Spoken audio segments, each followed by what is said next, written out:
I was also way more overweight at that point, and I was way more underconfident at that point.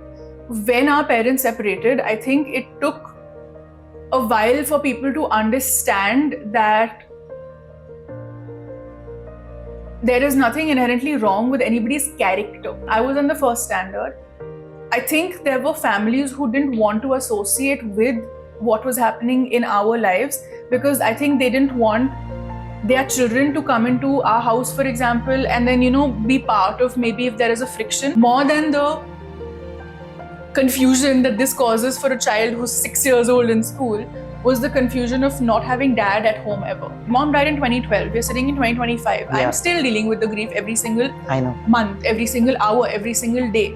There are moments where you do still forget for those 10 seconds that she's no longer alive and you cannot send her a message or pick up the phone on her. It happens to me all the time. When somebody else is going through something similar to you, but naturally you are going to want to make sure that what you went through, they don't have to do alone. Yeah. Which was, I think, the biggest emotion that I was feeling at the time. And why Bhaiya and I were there for Janu and Khush. I'm extremely happy that today, not only do I have a brother, but I have 2 sisters. Yes. We are now 4 siblings. It took me 30 years to be able to come to a place where I was ready enough to put myself out there, to start dating, to start looking for somebody who I want to spend my life with. And huge credit to Rohan where this is concerned as well. He has been the most patient. The night before we were starting to film the show, I was told that it has to be a strategy forward game, and if there's anything that is overtly dramatic, it will not make it in the edit. I was in the same car as Urfi and Apurva when we went to the mission, and we were in the same car when we came back. Definitely when we went to the mission in the car, there was more conversation. The car ride from the mission to the palace after, there was complete silence. So of course something did happen at the mission site. Well, in between all the Kaleshikas and Kalesh Paglus on Traitors, there's one person who holds on to her own. She's extremely gracious, poised, and even when people are accusing her, she answers back respectfully. Anshula Kapoor joins me for a conversation for this episode of 9 Cents. Thank you so much for doing this. Thank you. And I genuinely mean it when I told the team also that, Anshula is one person, because they asked me, what are you going to, what is the conversation going to be all about? I said that she's been one person, even when people are accusing her, when she's responding, it's not, it's, if you still want to vote me out, you can vote me out. You will understand. That's who I am as a person. I am not. I can be aggressive when I want to be, but the whole point of Traitors as a concept and as a show is not Kalesh. Yeah. It is strategy. Yeah. And I was just trying to be as much of myself. When you look at me or you look at whatever you have visible on my social media, for example, I'm not an overly dramatic person. Absolutely. And I was told not to be anything but myself.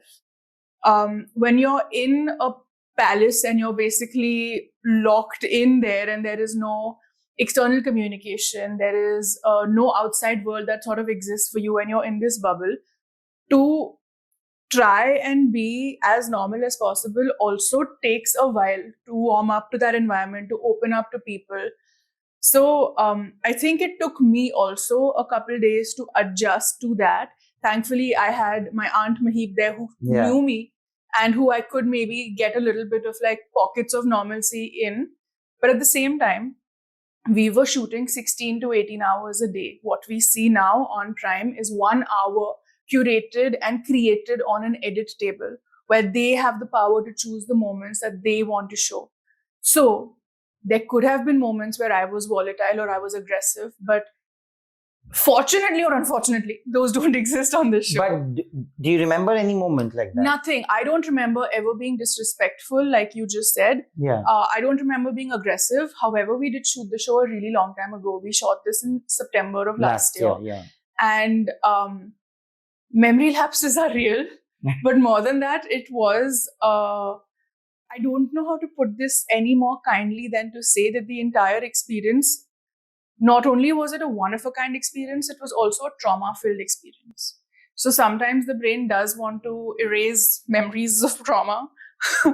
But while you are in that high pressure situation, which again was me being out of my comfort zone, I was just trying to be as myself as I possibly can. And I'm not an overtly high pitched, high drama person. I also was not, and maybe this is a folly, maybe I should have done that. I was not performative. I was not performing for the cameras. All of us have had moments through the house, in the circle, during missions, where we have sometimes been out of character or sometimes been a little bit more maybe back-footed, because cannot be front-footed. Yeah. It would not be an amalgamation of 20 players from different walks of life if everybody was front-footed, right? Yeah. The beauty of the show is that there are different Everybody's personality different, yeah. mixes.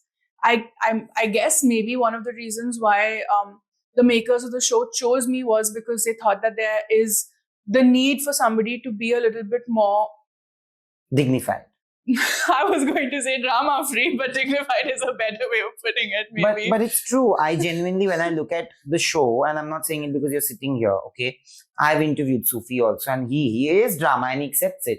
I want to tell you that, do you sometimes feel, because this is how you are as a personality, like this is how your personality is, after doing the show right now, when you see 6 episodes have come out, we were talking about it, right? And we were speaking, and you were like, when we had seen the screeners, I had seen the screeners, and I told you that, you're coming across as a very dignified, nice person. And I messaged you right after that episode when somebody's accused you, and you're like, if you still want to vote, because somebody's like, she's smiling too much now, suddenly she's smiling too much, and all of that, right? So like you said, that you took time to like get used to it. Also, honestly, Nayan, when you're in a show like Traitors and you are playing as an innocent, you do not have anything tangible to go on. Like, this is not a clue hunt, correct? Yeah. They have not left clues for us to Yeah. read, decipher, and figure out who the traitors are.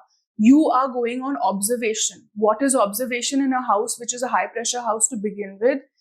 It is literally either your gut feeling or something that you're observing. You have nothing else to go on. You're either going on your own personal observation, or you're going on an observation that somebody else has made about a participant, and then you're either latching onto it to observe it from your own perspective, yeah. or you are completely disregarding it by saying that I don't see what you see. Because of that, there were lots of moments, like for example, now I'm going into the little bit of the behind the scenes. We would shoot for 16, 17, 18 hours, and then we were escorted individually back to our individual hotel rooms. We were not allowed to leave the hotel room when we were not filming. And in the hotel room, there were no communication devices, not even the hotel ka intercom. Like, nothing was inside there.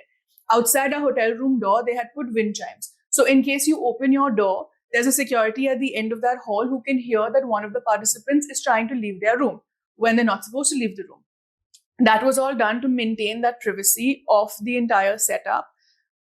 So one of the other clues that people were trying to decipher is, okay, the traitors are shooting after we've finished shooting the rest of the show. Whose eyes are looking the most puffy? Therefore, I think I was accused of having dark circles. Yeah. So we were going batshit absurd trying to figure out how do we find the traitor. So we were going beyond observing things that you are in play, in missions, during palace, during interactions. We were grasping at straws, but in reality, how else do you find a traitor? You have no clues to go off of apart from observing changes and patterns and behavior. Yeah. And I think when you spoke about the person who I was replying to by saying that if you want to vote me out, you can vote me out, I think you're referring to the interaction between Nikita and you, who had a huge hunch that I could be the traitor. And I'm sure that there were a lot of reasons behind it, because that is the game, right? Like I feel, because while Nikita was saying it, Nikita said that if audience goes back, you will understand the reason why I'm saying. But now Prime has chosen not to show her reasoning now. That's a Prime issue. I'll tell you what has happened, because she was offered, right, to become a traitor. So she must have thought that, because I don't know what your equations were, but I thought that maybe you guys... We didn't know each other. Okay, so so she went on pure observation of what she observed of me in the house in terms of interactions. Plus, again, when she came in, she was a new person. I take some time to warm up to new people. So I'm not going to be my bubbly self with you the minute I meet you. However, that's a fair way to have some sort of gut feeling about a person. We've all accused people in the show of being a traitor. Yeah. That's the whole point of being the show. Yeah. You don't take it personally that it's a game, it's a show, and your point of being an innocent is to look at every single person there to figure out if they could be a traitor. Now, see, my biggest folly was the fact that and if they show you the video diaries I've recorded in the first 4 episodes, I have maybe said 10 times, I don't want to make alliances because then I will stop becoming objective, that I will not look at the people in my alliance. I may have said this multiple times, saying that I don't want to play this game in groupism because I don't want to get lost in that. And then I have gone and become friendly and friends with Elnaz. And then I have just not looked at her, despite saying 100 times to her face, you're not, but we should be looking at you, but we should be looking at you. I have not looked at her, tangibly speaking. And even when things were being thrown, but to put it fairly, Elnaz played now when I'm looking at the episodes, Elnaz, I think, played one of the most entertaining games, even for the viewer to watch, because the juxtaposition of the way she has behaved with us in the house versus how she was in her video diaries is just, it's the most fun thing to watch on the show, firstly. But also, credit to her. I think she came into the show with the strategy of whether or not I am chosen as a traitor, my baseline from the minute I enter and have interactions will be that I don't want to come across as somebody who knows the lay of the land. Yeah. So even before, and a lot of this would not have been shown in the first episode before the traitor selection, but the first episode was shot over 2 days. So the traitors, I think, from what I remember, were chosen on the beginning of the second day of the filming of that episode. We've had an entire day where we have tried to figure out everybody's baselines, and then everybody's baselines have essentially changed. So did hers, but her baseline didn't shift too much. She always wanted to play it in a way that I would rather come across as somebody who needs you to help me understand because of whatever reasons. And I think that's a fair strategy to have. That's a great strategy to have. And kudos to her to have pulled it off for as long as she's pulled it off on the show. But yeah, like my folly was I didn't look at her. I couldn't spot the fact that she was a traitor. Nikita's folly was probably that she was fixated on certain differences in my personality that she thought that she can spot and she can see. But the show has also gone on a very emotional tangent on a lot of levels where people have said things like, I'll slit my wrist, I'll shave my head, I'll quit playing poker, I'll quit rapping. Like, okay, Raftaar said that if I'm a traitor, I'll quit rapping. That shows that he has faith in himself and he's not lying about being an innocent. But Nikita, I was told, but has also said that I'll quit playing poker if Anjula is not a traitor, which means she really backed her conviction, which is great. But in hindsight, obviously now we all realize. But yeah, but like when we entered the show, apart from Maheep, I didn't know anybody. But would you consider any of them friends today? Of course. I'm cordial with most of them. Like Nikita doesn't live in Bombay, but whenever we do meet, we're completely chill. I would like to believe that I have actually come out of the show with a few friends who I am friends with. Urfi is one of them. Elnaz is one of them. Sahil is one of them. We've had lovely interactions outside the show with like Jasmine, with Lakshmi, with like a bunch of Mukesh ji. Inherently, I'm an introvert. So I'm not one of those, I don't know how to be out there and go and make friends when you're not interacting on an everyday basis. But I've met Jannat outside the show. I think even in the show, she was one of the smartest people because we've spent the entire day. So we know exactly what the thoughts were, how things were being presented, even in the circle. The biggest issue is the fact that they have to titrate down 16, 17 hours into 1 hour. They cannot give every player the justice of having high points in that sense. And I'm sure as a network, as a platform, they want to edit it in a way that is also entertaining. Because Traitors internationally is a game of strategy. Perhaps India is not ready for it to be drama-free strategy. So they have to also cater to the audience, which is our local audience base. So do you feel that because of that, your screen time is limited? I don't know about that because it's not my call. It's a call that the platform. No, but as an audience, did you feel because you have shot it, you know how much you shot. But then we were shooting with maybe like over 50 cameras. Everyone was constantly being recorded. Again, it's for them to take the narrative forward. When at least I can only speak for myself. The night before we were starting to film the show, I was told that it has to be a strategy forward game, and if there's anything that is overtly dramatic, it will not make it in the edit.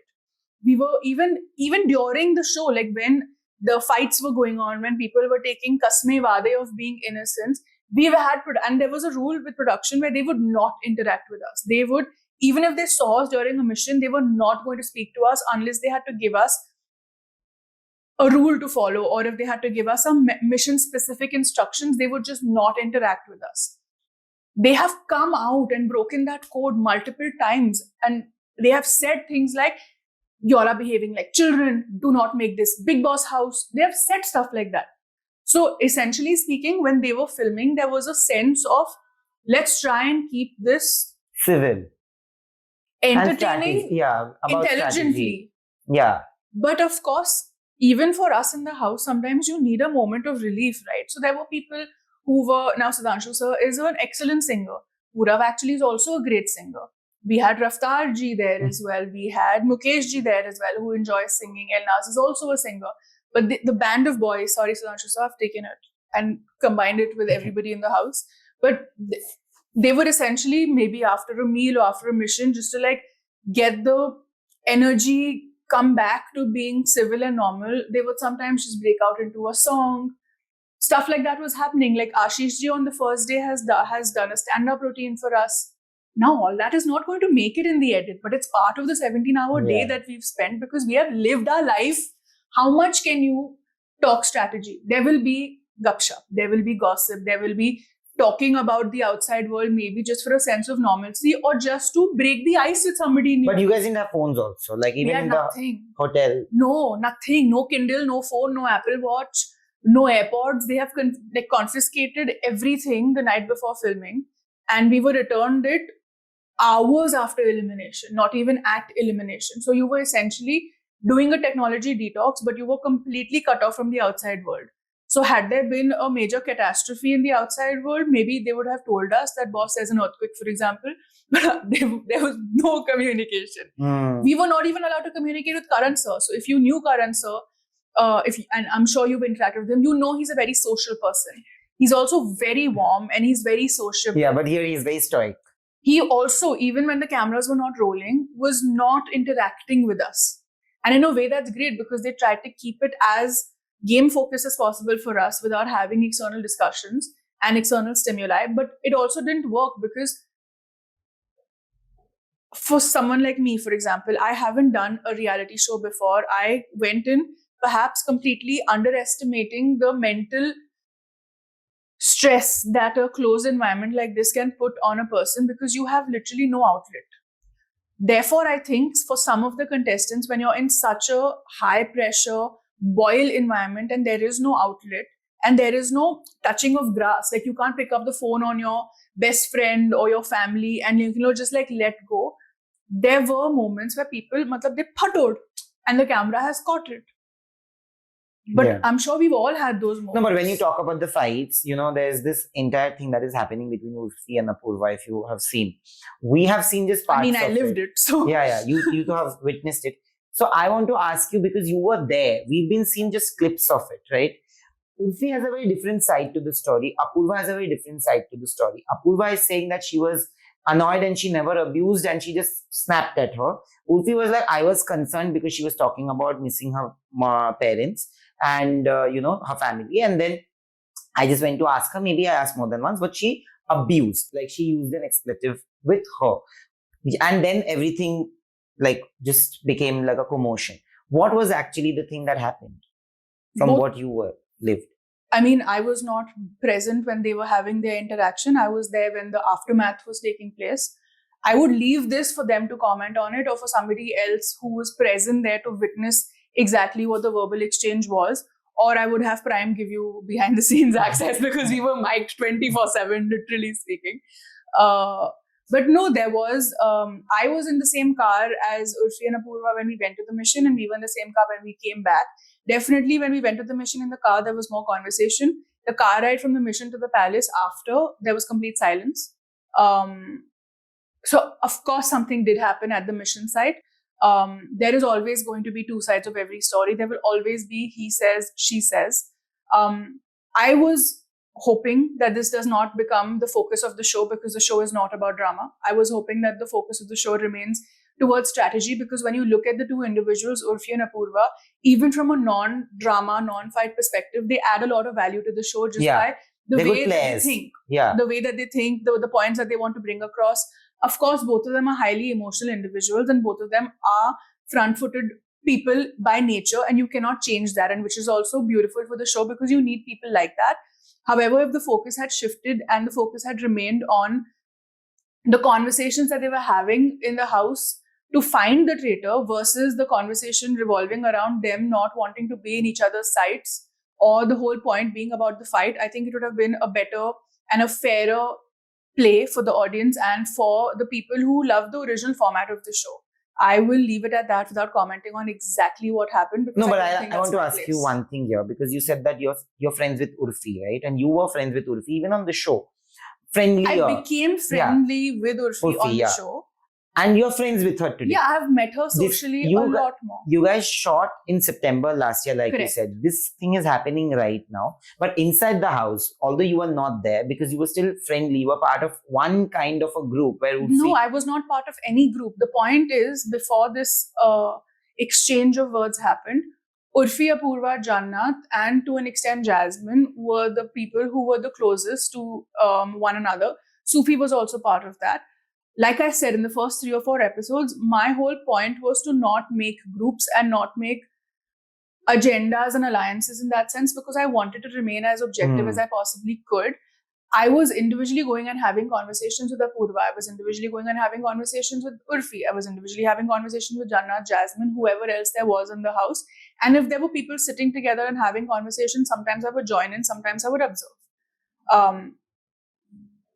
However, I don't know why the fight has taken over the conversation when the show is not about drama. In that sense. The show is about suspicion, and the show is about deceit and lies and it's about solving a mystery. It literally is about solving a mystery and finding the traitors. It is not about personal equations. It is not about personal emotional outbreaks, and I don't think it should be. Even Elnaz is somebody, I messaged you when I saw that, oh, Elnaz, I trust with all my life, you said this. No, I've not said I trust all my life. Every video diary, 2 questions were constant. Who do you think is a traitor? Who do you trust today? And so you said I may have said that in, and I've always given multiple names. I, of course, must have, and for each individual name, as you have now seen, I can go on bhashans. I have gone on bhashans. No, I want to ask you a different question. You know, it's a show where you're gonna accuse everybody. Yeah. And it's a show where, like you said, relationships and friendships don't matter, because you've also accused your own aunts when you felt like so there is she also could have been a traitor, right? Yeah. But Maheep and you understood that it's a game and you didn't 100%. take it personally. 100%. But there is Elnaz and Sahil and everything that you can see that where Sahil has taken it really personally and saying, like, you've been a friend and you eliminated me and you eliminated me. Would you be upset if Maheep was the traitor and eliminated you the same way? I perhaps would have been upset to some extent had it been on the first episode, if I was told that I would not, like, that she would try her best to maybe not eliminate me. But even if it were to happen and it was under circumstances that were not completely under her control, because she was not the sole traitor, I'm not in those shoes, so I can't say for sure. But from where I'm sitting at right now, and from the conversations that Maheep and I were having, we were because going into the show after realizing she's also part of it, my biggest worry was the show will end. My relationship with my aunt, I do not ever want ending. I love her. She is my chachi. She's going to remain a part of my life, and she is going to remain part of somebody who is one of the biggest people I trust in my life outside of the show. And I cannot have that equation get hampered. So I have possibly driven Maheep up the wall before we have entered the show, after I've realized she's on the show, to be like, we'll be fine, right? You like, if you have to accuse me and I have to, we'll be fine. We'll make it. Like, I have driven her mad. She probably thought I'm a mad child. So even after the show, she was completely okay about it being looked at from a game perspective. Neither of us has taken this personally, and That is Which the is the spirit beauty, of the yeah, and show. spirit of the show, absolutely. Having said that, my equation with her is a different equation versus Sahil and Elnaz's equation versus whatever backstory may have happened there. That again is not my place to comment. Everybody processes things differently, and I think that's all that I have to add to this topic. But coming to you, Anshula, tell me something that you come from a heavyweight legion of actors and producers. Why did you never take up acting? Was it a conscious choice? So acting or theatre, more correctly speaking, theatre was a subject I did in school from 9th standard up until 12th standard. Essentially, I signed up for it to be a subject in the 9th standard because we had to do one art. You know how you have to do science, math, this, that, whatever. You had to do one art. So between choosing to do actual art or something called design technology, which was also being offered, or like a music thing or theatre, Mom and I had a discussion, and I had a tremendous amount of stage fright. If you put me on stage and I would be the most prepared person going into the elocution, the minute I reached the stage, after saying a line, I perhaps would just forget everything and go blank because I would just keep looking at the size of the audience or the fact that there is more than one unknown face and completely lose it. So my mom believed that in life, for you to succeed, there always needs to be an ability to speak in public and an ability to maybe speak in a crowd, which is why she pushed me and she actually signed me up to do theatre. I did it as a subject for 4 years. On a subject level in school, I enjoyed it, but I always knew that this is not something that's going to give me joy beyond it being a subject. Having had that clarity at that point, I didn't pursue it in college. I didn't pursue it outside of college. And just because there is a quintessential family business doesn't mean every member of the family has to join it. Like if you have a family full of doctors, it's okay for one person to be an advertising major and then go and just kill it in the world of media. You know, like not everybody needs to be the doctor in the family in that sense as well. I also come from a family that has never put pressure on us to choose a particular path or choose a particular career just because it is what everybody else is doing. And I respect my parents for that. I respect my family in general for that. I had no idea what I wanted to do with my life when I went to college as a 17-year-old. I left this country and I went to New York to get my undergrad degree. I went as something called an undecided major, which America gives you an option of being if you're getting a BA. My mom wanted me to study abroad just so that I get a fresh perspective on life, perhaps, because regardless of how I say it, we do live in a life with privilege, and I was quite sheltered by her. She wanted me to have an experience where I'm living life. And it just so happened that I got into a really good university abroad, and I did end up going there. Even while being there, I had the clarity of thought of like, I may not know what I want to do, but I do know that I don't want to act as a profession. I was also way more overweight at that point, and I was way more underconfident at that point. Between the ages of 17 and 20, while I was in college and mom was still alive, I saw myself metamorphose into becoming somebody who's coming into her own and becoming a little bit more confident while being in that country. But that meant that I held firm to the belief that, okay, I'll figure out what I want to do. Credit to her and credit to the rest of my family who never put that pressure, being like, how can you not know what you want to do? How can you not have a career path?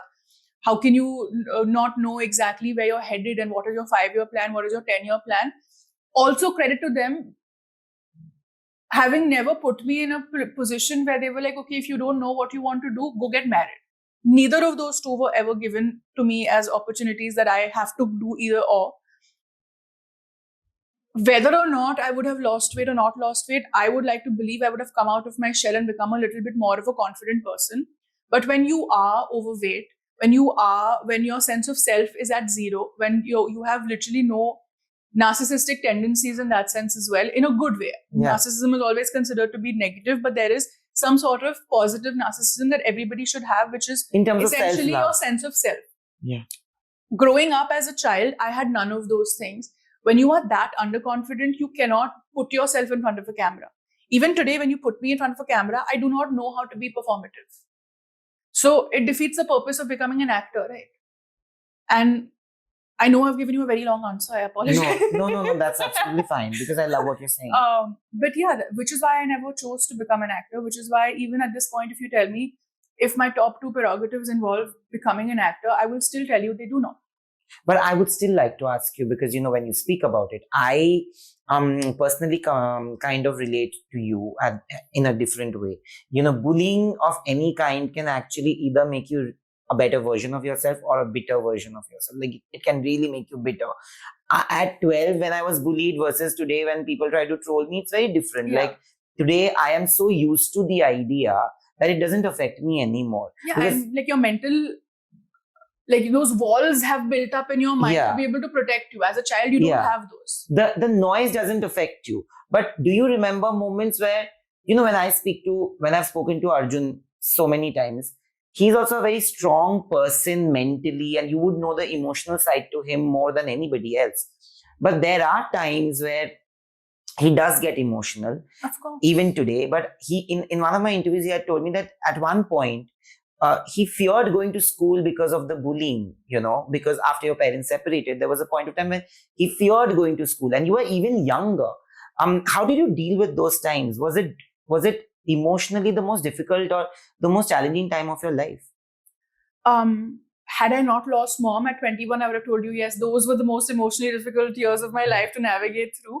However, losing a parent who's your backbone sort of makes anything else you've had to go through before that pale in comparison to the emotional turmoil that can take on your life. But going back to school life, of course, things changed because we have to keep in mind the fact that our parents separated in the 90s. Yeah.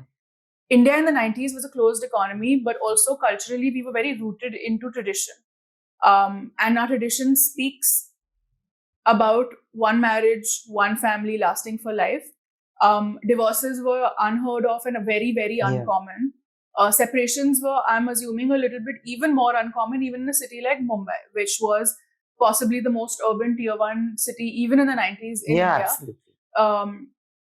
When our parents separated, I think it took a while for people to understand that there is nothing inherently wrong with anybody's character here. But it was very difficult for that to seep into people's minds.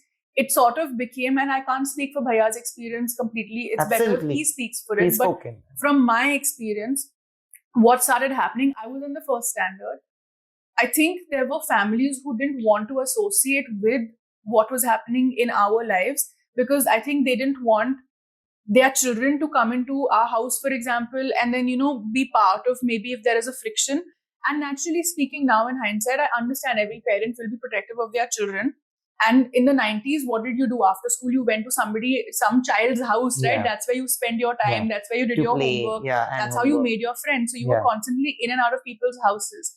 What happened was, even though I was in the first standard, I remember there being a drastic shift in the way that my classmates were behaving towards me, the way that their families were behaving towards me when it came to school pickup or drop, for example, and things like that. So, of course, it was a very emotional and a very confusing time to be in school. Fortunately for me, Riya Didi was still in primary, so we had the same break times, like lunch and break time. So sometimes for lunchtime, if I didn't have anybody else to sit with to eat, and if I didn't want to go to the teacher's staff room to sit and have a meal, for example, I would sit with Riya Didi. Sonakshi used to be a really close friend of hers, and they were in school together as well. So sometimes I would go and sit with them and have my meal with them. I had that comfort for just 1 year because then she went to secondary school and our timings shifted. Arjun Bhaiya was already in secondary school. I had Harsh, who gave me a lot of comfort in that sense in school when we were there because we were not in the same class, but in the same grade. So I knew that he was also present. But it is very difficult to sort of try and understand as a child why you are being alienated by others when everybody else is creating groups. And perhaps maybe this is why I don't understand or I don't know how to be a part of a group, because as a child, I have always had to meander my way through life being an individual who may come and become part of your group for a little while and then come back out, but she's not the core. And till date, even my adult friendships are mostly singular one-on-one friendships with individuals and not part of groups. I'm learning how to adapt to that. My boyfriend is really a social creature, and through him and through my observances of how he navigates through his friendships, etc., it's becoming a lot easier for me to now have groups of friends, which in itself is lovely. But growing up, I've never had the privilege of having that. More than the confusion that this causes for a child who's 6 years old in school was the confusion of not having dad at home ever. Yeah. So trying to deal with the reality of the family axis has shifted, as well as the fact that there is now no social axis, was extremely difficult. But I had mom and I had Arjun Bhaiya and I had my cousins, and we navigated it to the best of our ability. At that point, I think now all of us are a lot more open-minded, a lot of us are a lot more accepting. At that time, it was very difficult to be that. Yeah. And because of the partner that dad chose, unfortunately or fortunately, it became a lot more public because they were both public figures. Had it not been that public, it may have been a little bit easier for us to deal with, because not everybody would have known what's happening in our backyard. Yeah. Here, our backyard was on the front pages for everybody to have an opinion on. And I guess that became harder. The only thing I remember that helped me navigate through this was every time I had a difficult question to ask mom about either situation, whether it was from a family life perspective or from a friend perspective, she treated me like an adult who can understand the answer, as opposed to brushing it off and being like, you're too small, we'll talk about this later. So I had that one confidant who I knew no matter what, if nobody else is having a conversation with me, she always will have that conversation with me. And I think that helped me process things better, because I knew in however many terms that she could explain it, what was happening. We were never shielded. And because of her honesty and her ability to keep us in the loop, as they say, the first time we heard of new things happening, new developments happening, it was never from an external world. We had already been informed by mom that this is happening. So therefore, when it was thrown at us from the outside, we knew. We were never taken off guard. We were never shocked. We were never surprised, because she had that conversation with us and she had prepared us in a way for that to eventually become public knowledge. In hindsight, and even at that point, even as a teenager, I truly appreciated that. That is very rare of a parent to be that transparent when she herself was going through her own struggles. I have to tell you that I've never had the good fortune to meet your mom. But whoever speaks about your mom, they speak about this woman of strength. She was. And a woman who deeply cared and loved for anybody she genuinely knew and loved. Sarita Tanwar is my Mumbai mentor, and she's like my Mumbai mother. I call her my Mumbai mother. Whenever we've had conversations, even about Arjun and you, there's always been a conversation about your mother. So I've always known a little bit about her. I always say that my whole idea about Mona ma'am is because of Sarita ma'am, and Arjun also knows this, right? Losing her is possibly the most painful episode of your life. 100%. Nothing can change that. She was the parent who was present through and through all your celebrations, through all your deep sorrows. So losing her, it's my biggest fear. It's possibly my biggest fear. And whenever even Arjun, which is why I said that there's a side of Arjun that comes out. He's emotional about things, and especially about this. But he and you have different ways of dealing with it. Of course, every individual deals absolutely. With things. And how painful was it for you? Because by that time, you had become really mature, and you've done that. You've shown that maturity even when Janvi and Khushi actually lost her parent. And whenever they speak about it, they've spoken about how you have come and literally kept that blanket around them of strength. I mean, answering the first part of your question about how do you deal with the loss and death of a parent, it is every child's biggest nightmare, right? Losing their parent to death or to an illness. It is difficult. It is emotionally the most challenging thing that you ever have to navigate. But once you're in that position, you don't have a choice but to navigate it. I had Bhaiya to sort of break down in his arms. I had him to sort of cry on his shoulder. I think because of the way life has been since I was 5 or 6 years old, I have always been a little bit more emotionally mature and emotionally guarded, which is why I do have something that is known as a stoic face. I have a very calm exterior, even though there could be a shitstorm brewing inside my head where I'm overthinking everything or I'm having like 35 panic attacks in my head. You possibly will never be able to gauge that because I do have a tendency of remaining calm. That is something maybe I've developed as a coping mechanism, because after you lose your sense of self, your biggest strength, and your parent at the same time, you don't really have much of a choice but to deal. But you don't, I didn't want the world to look at me with sympathy. So I think I developed this stoic persona so people wouldn't think that, oh my God, bichari hamesha se matlab ye kya ho raha hai. I didn't want that kind of external stimuli coming my way. So I think my way of dealing with it was becoming a little bit more guarded and stoic and perhaps emotionally distant from the world without trying to become distant from my brother. There is no way to navigate it but to navigate through it. I was resistant to therapy for the longest time because I didn't realize that you need to first find a therapist that fits you well enough for you to be able to actually get the support that you require.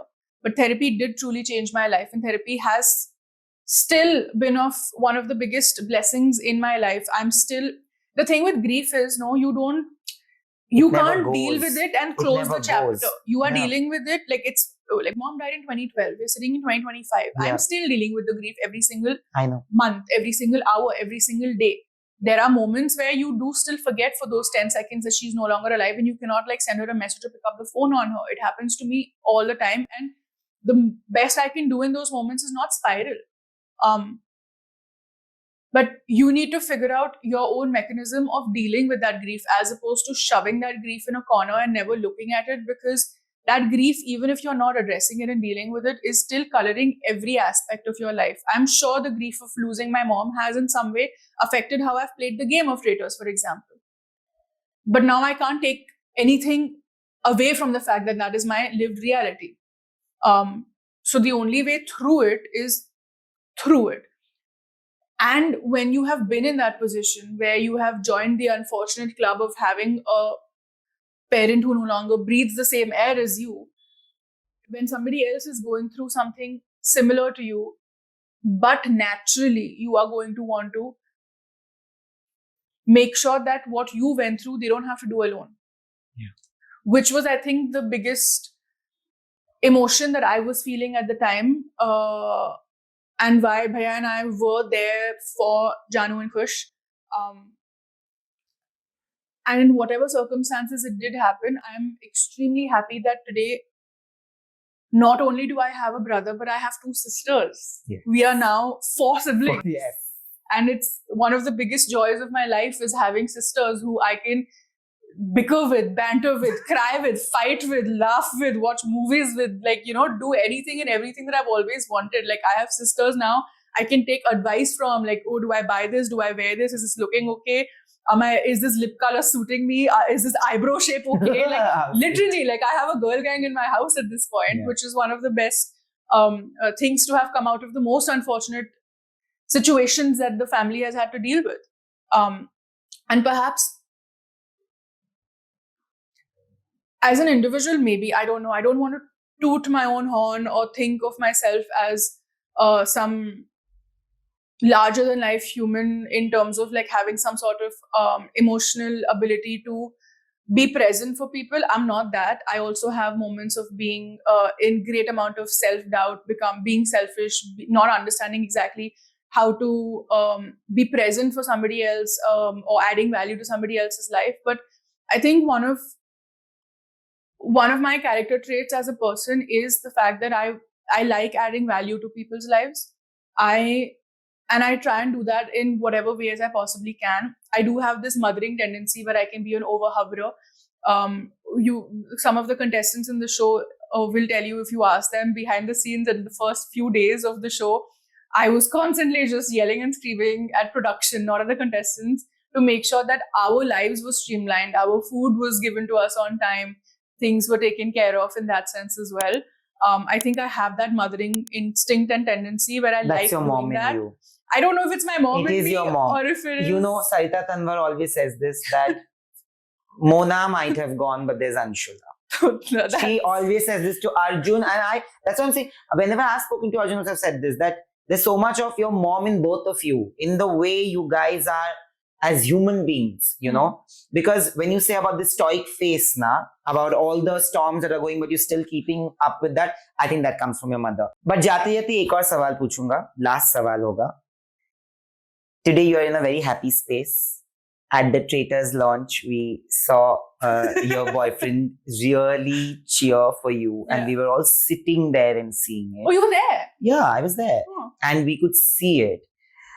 Anshula, given the circumstances that you've grown up with at home, a child can have a tendency to not believe in the institution of love and marriage. Sometimes it can happen. Like I said, you could either be bitter about certain things and you can be a better version.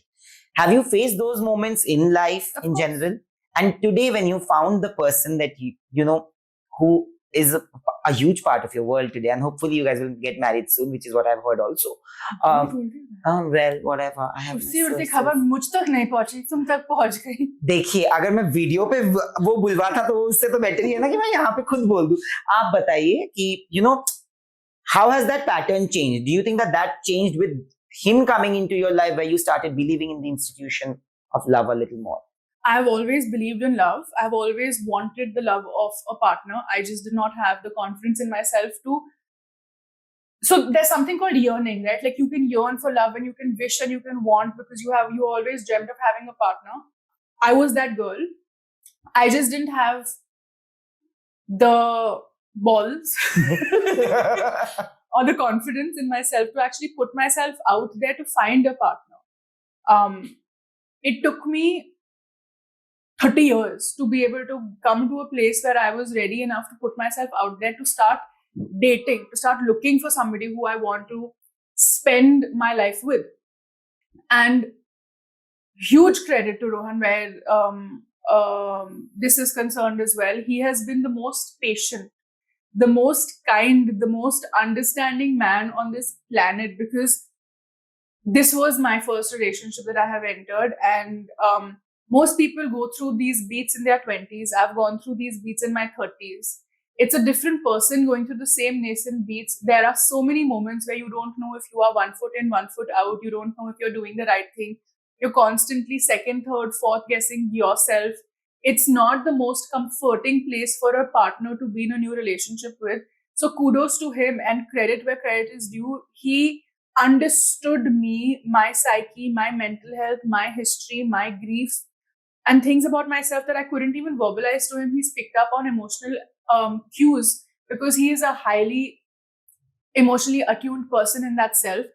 He has been patient and he has literally just been there. Of course, we've had our moments where we've had fights. I think the mark of a healthy relationship is when you can have a fight and resolve it and then continue and get back together. Back in normalcy. And we've had multiple of those instances as well. But never in the 3 years that we've been together has he ever lost trust or faith or belief in me or in the relationship, and never has he lost his patience. And for a person like me who is very complexly dealing with issues that she perhaps doesn't even know how to bring to the surface, finding somebody who is unconditional in his support. Like there was no need for him to be at that Traitors launch, for example. It was not open to friends and family. He wanted to be there because he knew what the show did to me when I was filming the show mentally.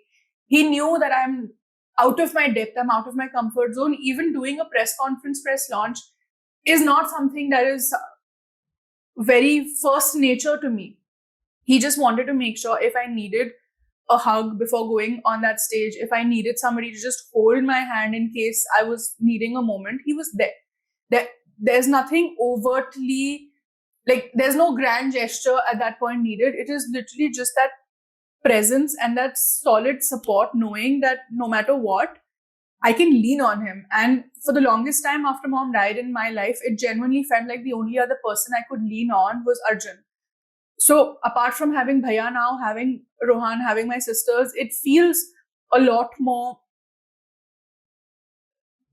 I feel a lot more secure. Complete, more than complete, secure, because that feeling of safety and security literally evaporates when a parent dies. So for you to be able to build that layer again where you do feel secure enough to be vulnerable is something that he's allowed me a place to be that. He's given me space to be that. And I think because of this is why I found it easier to fall in love with him and to love him, because they're two very different things. And he's made it easy for me. As complex of a human being as I am, I can be a horrendous partner, but I try not to be. And he and I very in the very beginning of the relationship put this ground rule down that we will talk through everything. We will communicate, regardless of if that is a shouting match, if that is a passive aggressive communication match, whether that is just us sitting face to face and having like a crying conversation. It does not matter the way in which it is done, but it needs to be done. And I think that's what's allowed us to just be present through every situation.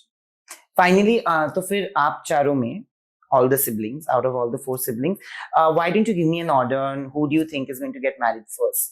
Why is this an order or competition? Because your brother has always said, even when he was in relationships, So he has said Bhaiya's that I will get married only. So Bhaiya's thing was he wants me to get married before he gets married, because I think that's also him being an older sibling, wanting to make sure that I'm settled and taken care of in the traditional sense of the word. Because whatever you say, he's the man of today's generation and the modern world, but he is rooted in his traditions and his beliefs, more so from a protection and a protective yes, older brother yes. point of view in that sense. So of course he would want me to get married before he gets married. However, I don't think there is a race for any 4 of us at this point. No, it's not between the 4 of us. It's between 2 of you, and I know one of you will get married this year. So now if you know things, why are you asking questions? Either you or, your other sister. So like One if of you you. know things, then why are you asking questions? You seem to know things more than I seem to. Guts. You can't lie. The stoic face doesn't come when you are lying. But, I have to tell you this. I will close this by saying that there's a lot of your mom in you. Thank you. There is, there's warmth. Thank there's you. strength. Thank you. There are emotions. And there's that nature where you really care for people, and you, even if you wouldn't fight the way you would fight for yourself, you will fight a different way for people you care. Yeah, of which course. is what I realized. And kudos to that. Thank you. And kudos to that side of you. And I know that you've had a very dignified presence on the show, and I said it multiple times. I just wish you all the best. Thank you for this conversation. It genuinely felt like a warm hug to me, and I'm hoping that it felt like a warm hug to the audience as well. Hope so. And if I bored you with my long answers, that's just who I am. Not at all. But thank you. Thank you for doing this. This was fun.